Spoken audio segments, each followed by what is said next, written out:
Hi, I'm Mia. Before I get into my story, if you find any part of it resonates with you or moves you, please like and subscribe for more. Now, let's begin. The day my biological parents left me at the orphanage is still vivid in my mind, even though I was only 6 years old. It was a chilly autumn morning, the kind that should have been filled with cozy sweaters and warm hugs. But instead, it was the day my world turned upside down. They told me we were going for a ride. Little did I know it was a ride to abandon me, all because I was not the son they had hoped for. Standing there with a small bag of belongings, I watched as the car that brought me faded into the distance. I didn't fully understand then, but as I grew older, the harsh truth settled in my heart like a permanent chill. I was unwanted because I was a girl. However, fate had a different plan for me. Not long after that painful day, I was adopted by George and Lily Benton, a couple who had tried for years to have a child of their own. To them, I wasn't just a child. I was their child, cherished and loved unconditionally. They healed the gaping wounds of my abandonment with their love and dedication. Growing up with the Bentons, I experienced a life filled with support and affection. My room, always bathed in the gentle light of my nightlamp, was filled with books and toys they made sure I had. Each night, Lily would read to me until I fell asleep, her voice a soothing balm to my lingering fears. Despite the warmth and security my adoptive parents provided, the shadow of my past lingered. I often found myself wondering about my biological parents. Who were they really? What drove their decision that fateful day? These questions haunted me, creating a void that loving adoptive parents couldn't completely fill. As I grew into a young woman, I excelled academically and socially, driven by a subconscious desire to prove my worth, not just to myself, but to those who had discarded me because of my gender. My journey was not just about success. It was about reclaiming my identity and worth from the shadows of rejection. One evening, as I sat in my room surrounded by college acceptance letters, George knocked gently on my door, a proud smile on his face.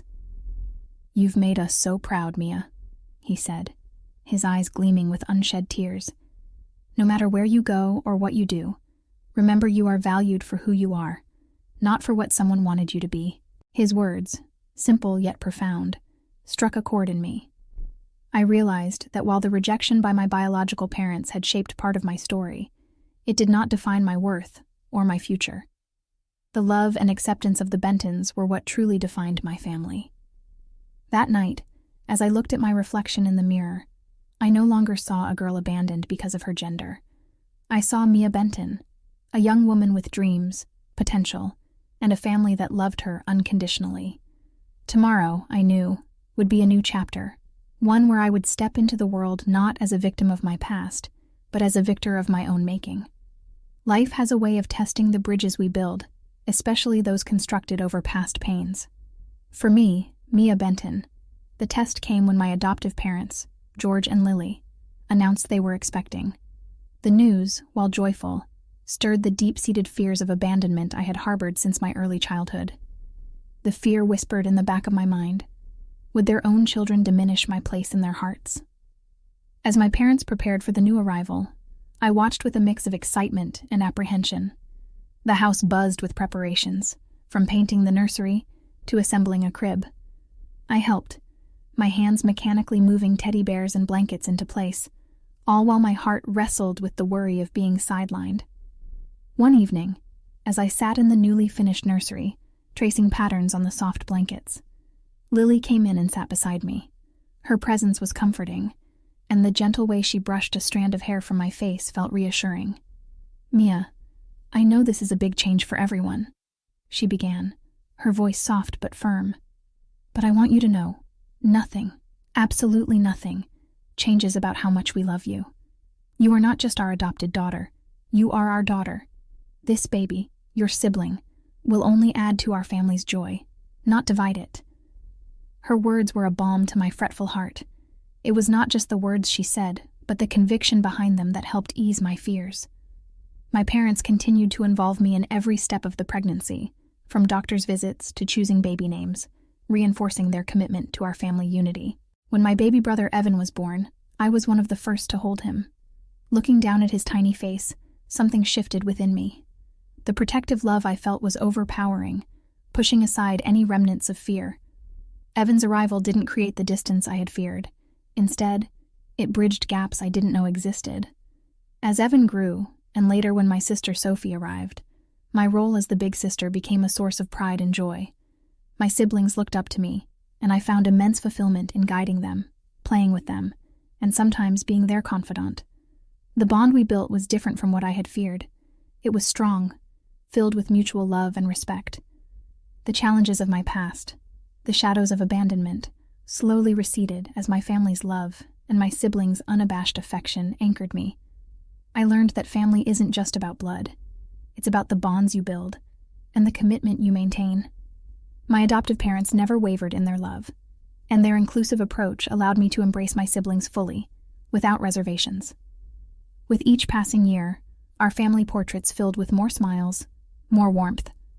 I stood in them not as an outsider, but as an integral part of a loving mosaic, each of us different, but bound together by something stronger than just genetics, by love and choice.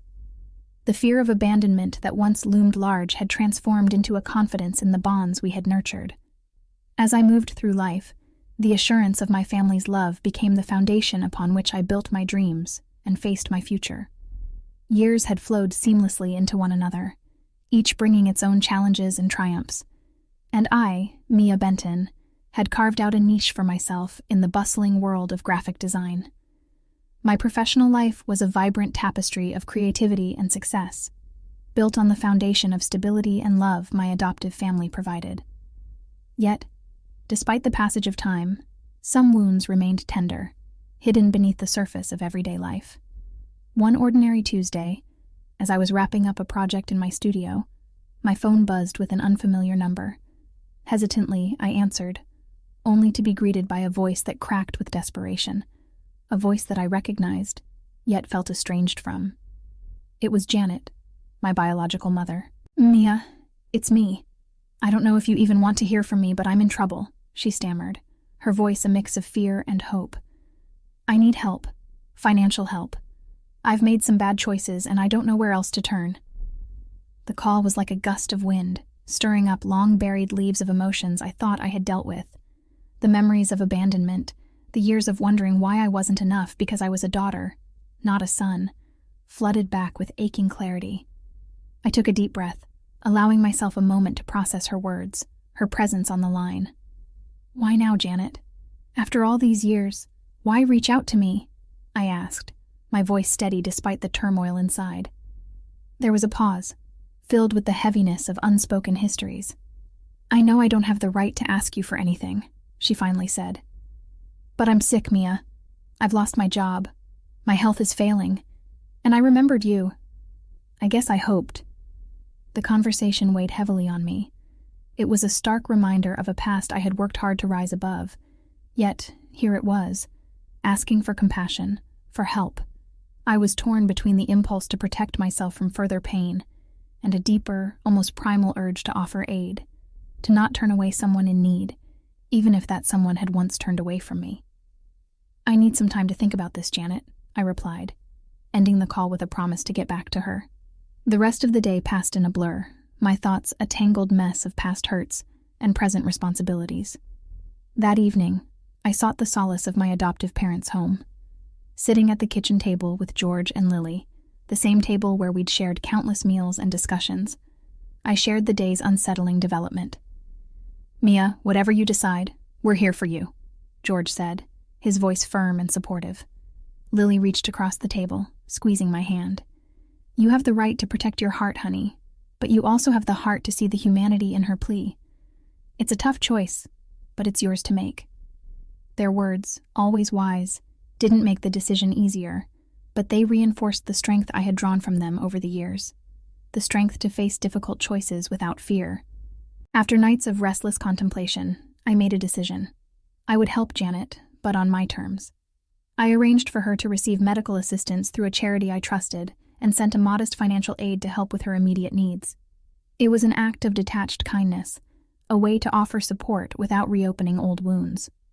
The decision didn't bring the kind of closure one reads about in storybooks. Instead, it offered me a quieter resolution, a reaffirmation of my values shaped by the family who chose me and the experiences that defined me.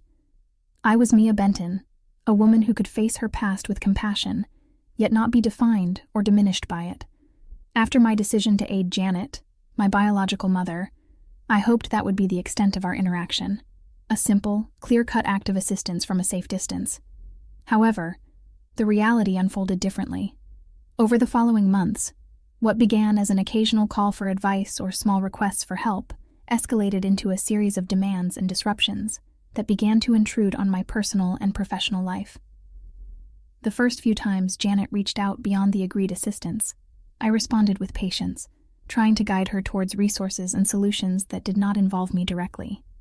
But as the calls became more frequent and the demands more pressing, the old feelings of being used, this time not because of who I wasn't, but for what I could offer, resurfaced with uncomfortable clarity. One particularly stressful week, as I was preparing for a major project launch at work, Janet showed up unannounced at my studio. Her presence, while not threatening, was a stark violation of the boundaries I had clearly set. She pleaded for more help, more money, insisting that her situation had worsened. It was a painful echo of my childhood fears, once again being wanted not for who I was, but for what I could provide.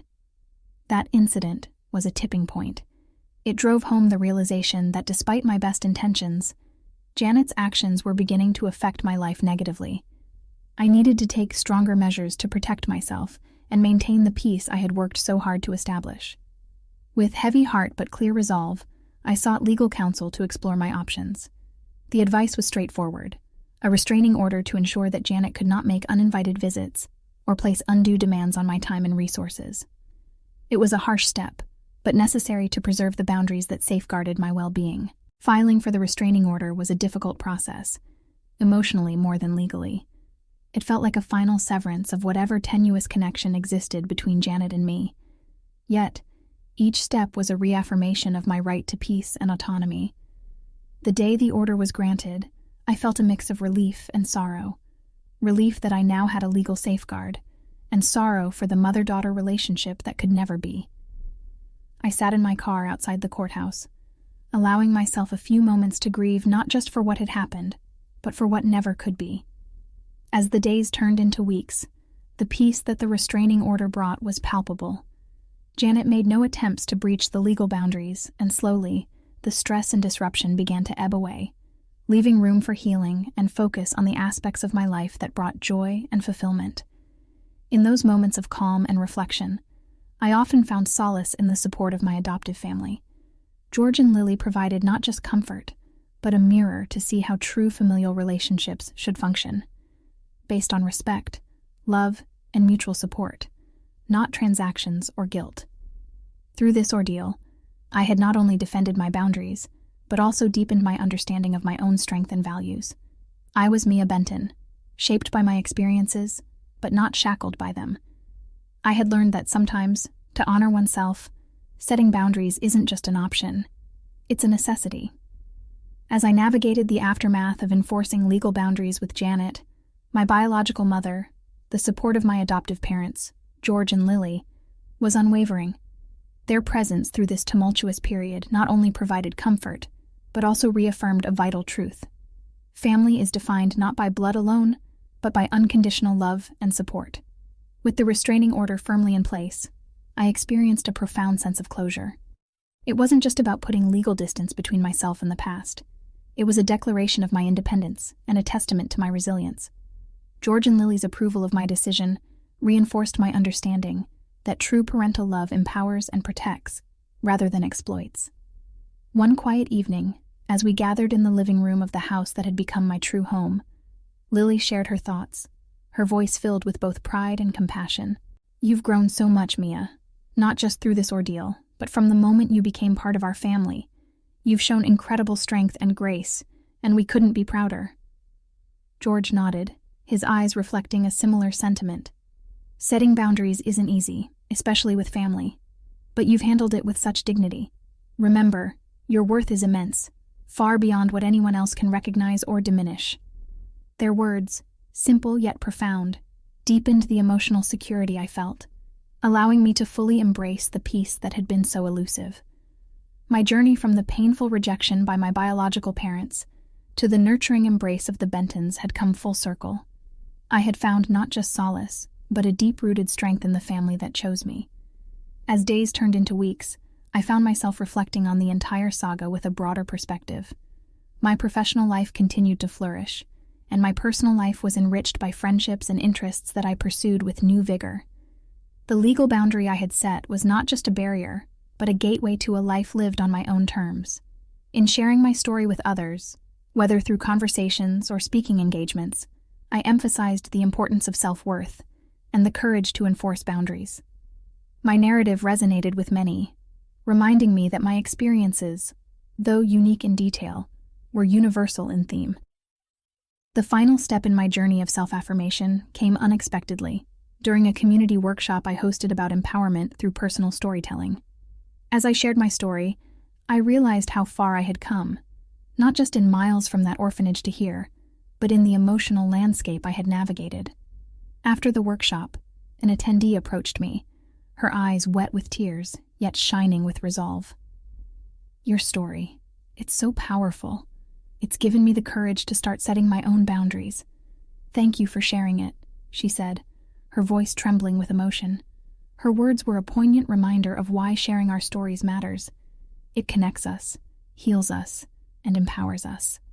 As I thanked her, I felt an overwhelming sense of gratitude, not just for the life I had built, but for the ability to inspire others to reclaim their lives as well. That night, as I sat at my desk, looking out at the city skyline, I penned a letter to George and Lily, not just to express my gratitude, but to encapsulate the journey we had undertaken together.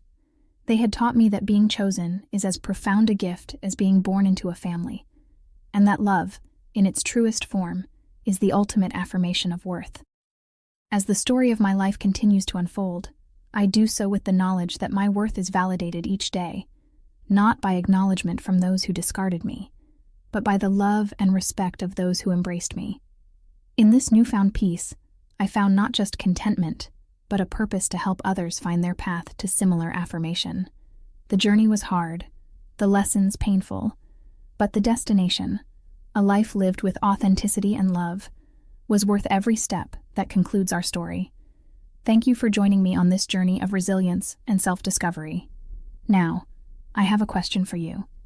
Do you think setting strict boundaries with family members is a necessary step for personal growth?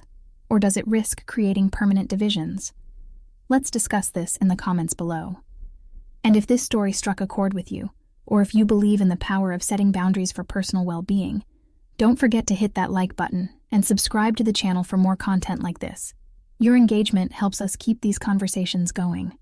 Thanks for watching, and I'm looking forward to hearing your thoughts and experiences in the comments.